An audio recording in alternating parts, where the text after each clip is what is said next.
안녕하세요, 홍부장입니다. 오늘은 임대차 계약하기 전에 반드시 내 스스로 확인해야 될 사항 한번 짚어보도록 하겠습니다. 물론 중개하시는 분이 다 알려주겠지만 그래도 계약하기 전에 반드시 짚어야 될 것 첫 번째, 건축물 관리 대장 발급하는 겁니다. 건축물 관리 대장을 발급해서 어떤 사항을 짚어야 될지까지 바로 확인해 보시죠. 자, 네이버에서 정부24를 검색을 합니다.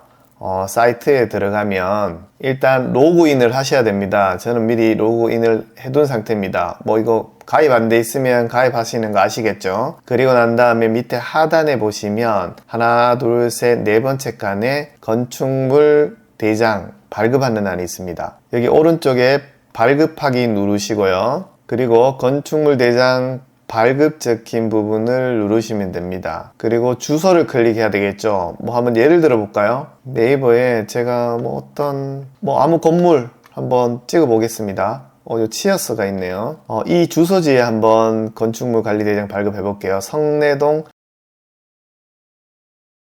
검색에 성내동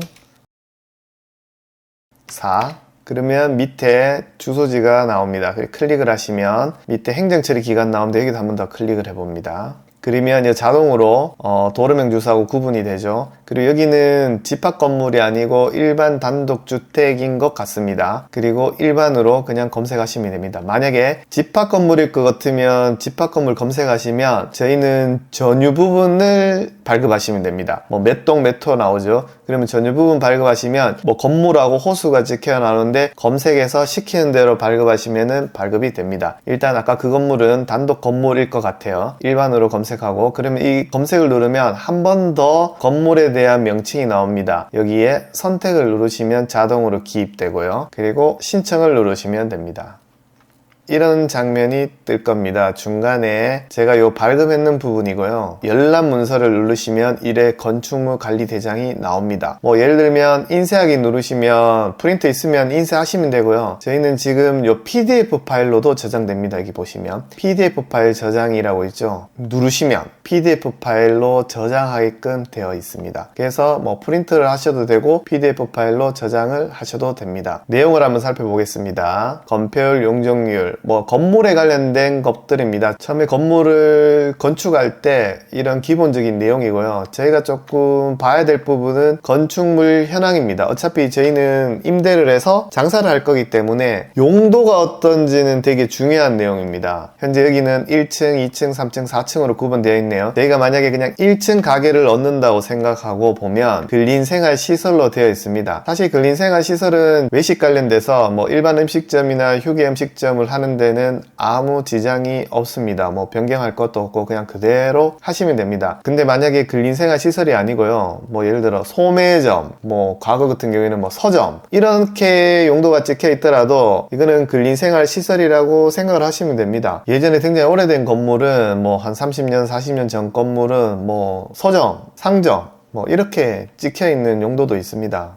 그래 따지면 조금 자세히 알고 싶으시다고 생각하시면 관련된 지자체 건축가에 전화하셔가지고 물어보시면 이게 근린생활시설이 맞냐 이래 여쭤보시면 그대로 아마 알려줄 겁니다. 오른쪽에 보시면 소유자 현황도 있는데 사실 이 건축물 관리 대장상으로 소유자 현황을 믿으시면 안 됩니다. 예를 들면 등기부 등본하고 건축물 관리 대장하고 소유자는 대부분 같을 건데 혹시나 이 두 개가 다르다고 판단되면 소유자는 등기부 등본에 해당하는 분이 본 소유자입니다. 그거는 정확하게 확인하시고요. 건축물 관리대장 보는 거는 건물 관련돼서 내가 해당 사항이 있냐 없냐 이 부분을 체킹하는 거기 때문에 소유자를 체킹하는 거는 아닙니다. 용도 부분은 정확하게 짚어주셔야 내가 할지 말지 판단이 되는 거고, 두 번째는 내가 50평, 60평, 70평 좀 큰 면적에 대한 외식 창업을 하신다고 보면 우리가 두 가지 짚어야 될 사항이 있는데, 정화조라고 하죠. 정화조인데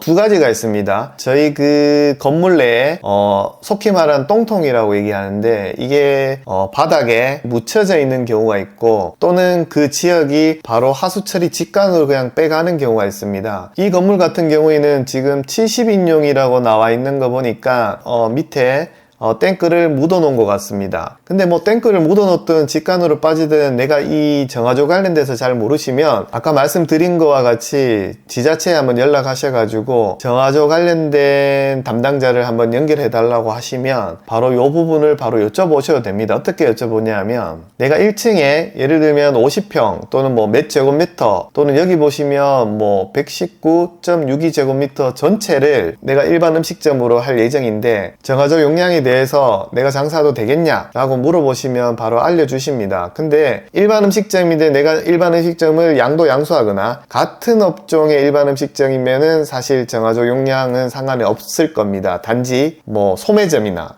휴게 음식점이나 이런 일반 음식점이 아닌 부분에서 변경하려고 하면 이 차이가 있기 때문에 때로는 발생을 할 수 있어서 반드시 여쭤봐야 될 사항 중에 한 개입니다. 두 번째는 하수 원인자 부담금입니다. 이게 거의 정화조하고 거의 일맥상통한데 이거는 뭐 계산하기가 너무 좀 복잡기 때문에 상관없이 이것도 마찬가지로 지자체에 하수 원인자 부담금 좀 알려고 한다라고 문의하시면 그 담당자 연결해 주시면 마찬가지로 이 면적 내가 1층을 전체 다 얻으려고 하는데 하수 원인자 부담금이 발생을 하냐 안 하냐고 물어보시면 대략적으로 그 공무원께서 계산해 주셔가지고 말씀을 주실 겁니다. 그런 부분에 대해서는 반드시 짚어야 됩니다. 정화조하고 하수 원인자 부담금. 하수 처리 시설이 직간으로 빠져나가는 거는 상관없겠지만 어쨌든 정화조 같은 경우에는 지금 땅에 70인용이 묻어져 있지만 만약에 이게 좀 오버할 수도 있습니다. 80인용이나 90인용 오버한다 하면 1년에 2번 푸겠다 라고 하시면 정화조 통을 안 바꾸더라도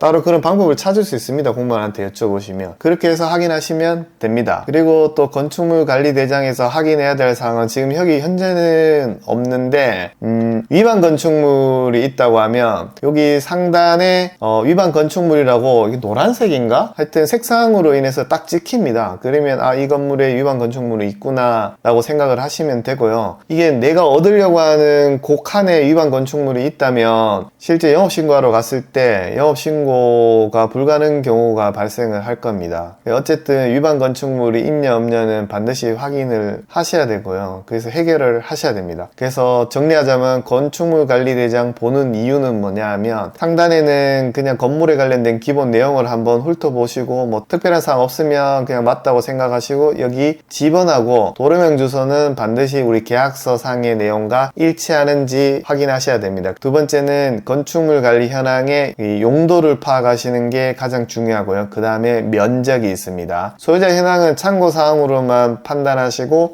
등기부 등본하고 일치하는지만 판단하시면 될 것 같습니다. 두 번째는 사실 이 밑으로 가면 이조차도 건물 관련된 내용인데 정화조나 뭐 하수원인자 부담금이나 이런 부분들이 여기 기재되어 있다고 제가 뭐 분석하고 확인하는 것은 어렵기 때문에 그냥 이거 상관없이 정화조 하수원인자 부담금은 그냥 그 해당 지자체의 공무원한테 물어보는 게 가장 빠릅니다. 위반 건축물이 있는지 없는지에 대한 여부인데 지금 여기 간단하게 보시면 위반 건축물이 여기는 있었습니다. 옛날 요 16년도에 있었네요. 있다가 19년도에 해제가 되었다는 내용이 있습니다.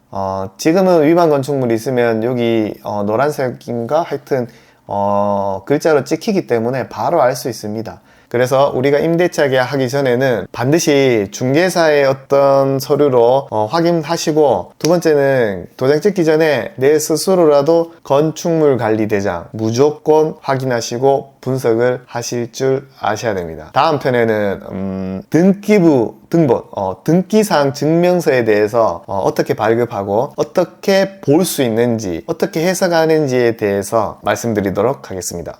감사합니다.